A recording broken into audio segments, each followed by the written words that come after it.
나는 서울의 한 오래된 아파트 단지에 거주하고 있었다. 이곳은 1980년대에 지어진 낡은 건물들이 많았고 엘리베이터도 자주 고장이 나곤 했다. 하지만 이곳의 가장 큰 문제는 종종 발생하는 이상한 일들이었다. 어느 날 저녁, 나는 일찍 퇴근하고 집으로 돌아왔다. 평소처럼 엘리베이터를 타고 12층에 있는 내 집으로 가고 있었다. 엘리베이터 문이 닫히고 천천히 올라가는 동안 갑자기 조명이 깜빡거리기 시작했다. 별일 아니겠지 싶어 큰 신경을 쓰지 않고 있었는데 갑자기 엘리베이터가 7층에서 멈췄다. 문이 열리지도 않았고 아무리 버튼을 눌러도 반응이 없었다. 그때였다. 누군가가 엘리베이터 문을 밖에서 두드리는 소리가 들렸다. 마치 긴급한 일이 있는 것처럼 급하게 두드리는 소리였다. 그러나 인터폰으로 말을 걸어도 대답은 없었고 CCTV 화면에는 아무것도 보이지 않았다. 불길한 마음에 급히 경비실에 연락을 했지만 신호마저 잡히지 않았다. 몇 분이 지났을까 엘리베이터가 다시 움직이기 시작했고 곧이어 문이 열렸다. 12층에 도착한 것이다. 급히 엘리베이터에서 내리면서 뒤를 돌아봤지만 아무도 없었다. 집에 돌아와 딱딱한 의자에 몸을 뉘었지만 긴장감이 가라앉지 않았다. 얼마 지나지 않아 이상한 소리가 들려왔다. 부엌 쪽에서 이상한 굿을 굴러가는 소리가 나길래 고양이나 쥐가 들어왔나 싶어 확인하러 갔다. 그러나 부엌엔 아무것도 없었다. 설마 하며 문틈을 확인해봤지만 모든 창문은 굳게 닫혀 있었다. 그날 밤은 좀처럼 잠들기 힘들었지만 피로에 지쳐 결국 짬이 들었다. 새벽 3시쯤 됐을 때 갑자기 잠에서 깼다. 나는 누군가 내 방에서 나가는 듯한 느낌을 받았다. 그러나 방 안엔 나 외에는 아무도 없었다. 뭔가 이상하다는 걸 느꼈지만 무시하고 아침이 오길 기다렸다. 며칠 후 옆집 사람이 나를 만났다. 그녀는 나를 보자마자 얼굴이 하얗게 질려 있었다. 그녀는 며칠 전 자신이 엘리베이터를 타고 올라가고 있을 때 문이 열린 7층에서 누군가가 도와주세요 라고 애원하는 목소리를 들었다고 했다. 그러나 그곳엔 아무도 없었다고 한다. 나는 그 소리를 직접 듣지는 못했지만 그 말만으로도 오싹해졌다. 이후로도 엘리베이터에 관한 소문은 계속해서 들려왔다. 어떤 사람들은 어린 여자의 모습을 봤다고, 또 어떤 사람들은 문이 열리지 않았는데 누군가 자신의 이름을 부르듯 느꼈다고 했다. 나는 점점 그 오래된 아파트 단지가 무서워졌다. 그로부터 몇 주가 지나 단지 차원의 리모델링 공사가 진행되기 시작했다. 엘리베이터가 교체될 예정이었다.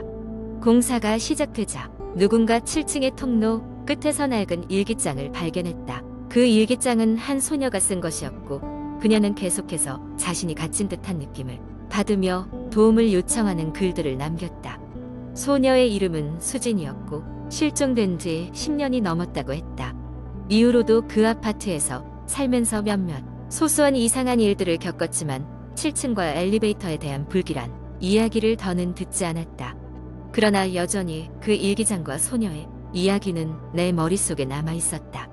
종종 엘리베이터를 탈 때면 나는 지금도 누군가가 나를 보고 있다는 느낌을 떨쳐낼 수 없다. 그 아파트를 떠난 지 오래되었지만 그 기억은 여전히 나를 따라다니고 있는 것 같다. 두 번째 이야기. 어느 작은 마을에 수민이라는 여대생이 있었습니다. 그녀는 여름방학을 맞아 휴식과 학업 스트레스로부터의 탈출을 위해 할머니 댁을 방문하게 되었습니다. 할머니의 집은 조용한 시골 마을의 끝자락 작은 산책로 근처에 위치하고 있어 자연 속에서 평온함을 찾기에 안성맞춤이었습니다. 첫날은 할머니와 오랜만에 만나 대화를 나누고 정성껏 차려주신 저녁을 먹으며 보냈습니다. 저녁이 되고 어둠이 내리자 수미는 할머니께서 말씀하신 작은 산책로를 걷기로 했습니다. 그 길은 할머니 댁 바로 뒤에서 시작되어 숲을 따라 산속으로 자연스레 이어지는 길이었습니다. 할머니는 그녀에게 깊은 밤엔 너무 멀리 들어가지 말라며 당부하셨습니다. 수미는 휴대폰 손전등만을 켜고 산책로를 따라 걷기 시작했습니다. 숲의 시원한 바람과 풀벌레 소리는 그녀의 긴장을 풀어주었습니다.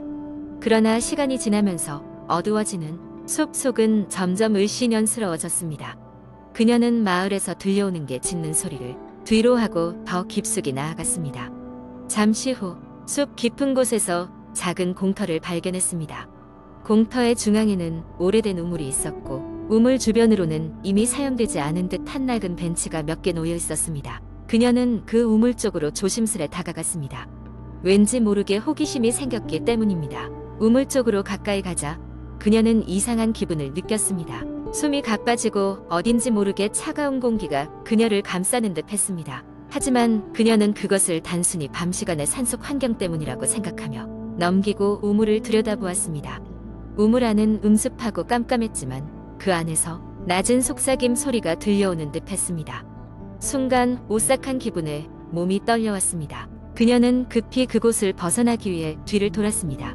그때 벤치에 누군가 앉아있는 것을 보았습니다. 처음엔 사람이라고 생각했지만 그 형체는 너무나 희미하고 투명해서 마치 연기처럼 보였습니다.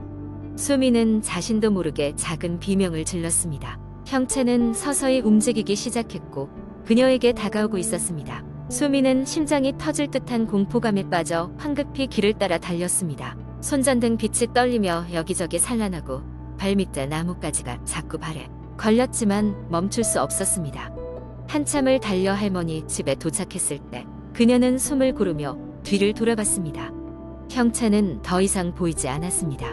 수미는 안도의 한숨을 내쉬며 문을 열고 집 안으로 들어갔습니다. 그날 밤 그녀는 쉽게 잠들 수 없었습니다. 침대에 누워도 계속해서 그 형체가 떠올랐습니다. 게다가 창문 너머로 낮은 속삭임 소리가 들려오는 듯 했습니다. 그녀는 다시 한번 그 소리가 자신의 착각이기를 바라며 귀를 막고 억지로 눈을 감았습니다. 다음 날 아침 수미는 할머니께 전날의 일을 얘기했습니다. 할머니는 놀라며 그곳에 대한 옛날 이야기를 들려주셨습니다. 그곳은 오래전 마을 주민들이 자살을 위해 찾던 장소였다고 했습니다. 사람들은 그 우물이 저주받았다고 믿었고 그곳에 가서 생을 마감한 자들을 넋이 벤치에 머문다고 했습니다. 그 이야기를 들은 후 수미는 다시는 그 산책로를 혼자 걷지 않았습니다.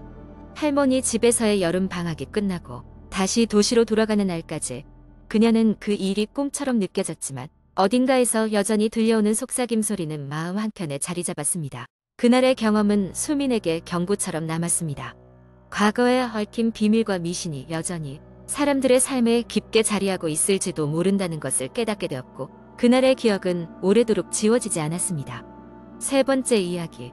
한국 인터넷에서 자주 찾아볼 수 있는 공포 이야기는 대개 일상적인 상황에서 시작되어 미스터리하고 소름 끼치는 결말로 이어지는 경우가 많습니다. 여기 그런 이야기를 하나 소개하겠습니다. 모바일 메신저에 올라온 알림. 소리에 강민은 잠에서 깨어났다. 새벽 3시 33분이었다. 이 시간에 누가 메시지를 보낼까에 아해하며 휴대폰을 집어들었다. 화면에는 친한 친구인 지훈에게서 온 메시지가 떠 있었다. 일어나 있니? 잠깐 나갈 수 있어? 강민은 답장을 하기 전에 이상한 느낌을 받았다. 몇 주 전에 지훈은 지방으로 이사 갔기 때문이다. 이 시간에 갑자기 나와 보자고 하는 것도 납득이 되지 않았다. 그럼에도 불구하고 그는 메시지에 답장을 보냈다. 무슨 일이야? 지금은 좀 늦은 시간이잖아. 곧바로 답장이 왔다. 집 앞이야. 얘기 좀 하자. 강민은 뜬금없는 상황에 잠시 망설이다가 지훈이 정말 집 앞에 있는지 확인해보러 나가기로 했다. 그는 얇은 후드티를 걸치고 아파트 복도에 나섰다. 엘리베이터를 타고 1층으로 내려와 문을 열고 밖으로 나갔다. 어두운 거리에는 아무도 없었다. 그는 이상한 기분이 들었지만 혹시라도 친구가 기다리고 있을까봐 주변을 둘러보기 시작했다. 그때 그의 휴대폰이 다시 울렸다. 지훈에게 온 메시지였다. 왜 나 안 보이니? 강민은 본능적으로 소름이 돋았다. 불길한 예감이 들었지만 그것을 무시하고 메시지에 답했다. 여기엔 아무도 없어. 너 어디 있는 거야? 그리고 또 다른 메시지가 왔다. 내 뒤에 있다. 심장이 덜컥 내려앉았다. 그는 그 말을 듣고도 뒤를 돌아볼 엄두가 나지 않았다. 떨리는 손으로 휴대폰을 들고 아무것도 보이지 않는 어두운 길을 응시하던 중 피가 식는 느낌을 체험하게 됐다. 휴대폰 음성이 변조되며 오싹한 소리가 흘러나왔다. 그것은 지훈의 목소리가 아니었다. 길게 잡음을 섞은 기괴한 웃음소리가 들릴 뿐이었다. 마치 누군가가 웃으며 그를 조롱하는 듯한 소리였다. 강민은 두려움에 사로잡혀 엉겁결에 뒤로 물러서기 시작했다. 아파트 문으로 돌아가려던 순간 엘리베이터가 갑자기 1층에 멈추더니 문이 열렸다. 그 안에 사람이 서 있었다. 그 사람은 지훈이었다. 하지만 그의 얼굴은 무언가 부자연스럽고 생기 없는 눈으로 강민을 응시했다.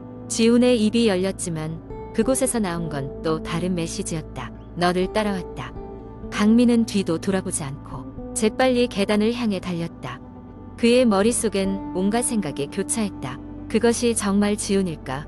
아니면 다른 무언가일까? 빠르게 뛰어올라온 계단을 통해 겨우 5층 자신의 집으로 돌아온 그는 문을 걸어 잠그고 숨을 몰아쉬며 바닥에 주저앉았다. 얼마 후 그는 용기를 내어 지훈에게 전화를 걸었다. 다행히도 지훈은 전화를 받았다. 지훈은 자신의 집에서 잠들어 있다가 깨어났다며 어떤 메시지도 보내지 않았다고 했다. 둘은 조금 더 이야기를 나눈 후 전화를 끊었다. 그날 밤 이후로 강민의 삶은 변했다. 그는 항상 뒤를 예의주시하게 되었다. 아파트 복도에서 그는 혼자가 아니라고 느꼈고 가끔씩 그의 휴대폰에서는 알 수 없는 메시지들이 짧게 나타났다 사라졌다. 친구와 함께 있을 때만 유일하게 안심할 수 있었다. 어떤 이는 이것을 단순한 장난이나 꿈으로 치부했지만 강민의 마음속엔 언제나 한 가지 의문이 남아 있었다. 그날 밤 나를 찾아온 것은 정말 무엇이었을까? 이후 강민은 다시는 혼자 서밤거리를 배회하지 않았고 지훈과의 연락도 제한하게 되었다.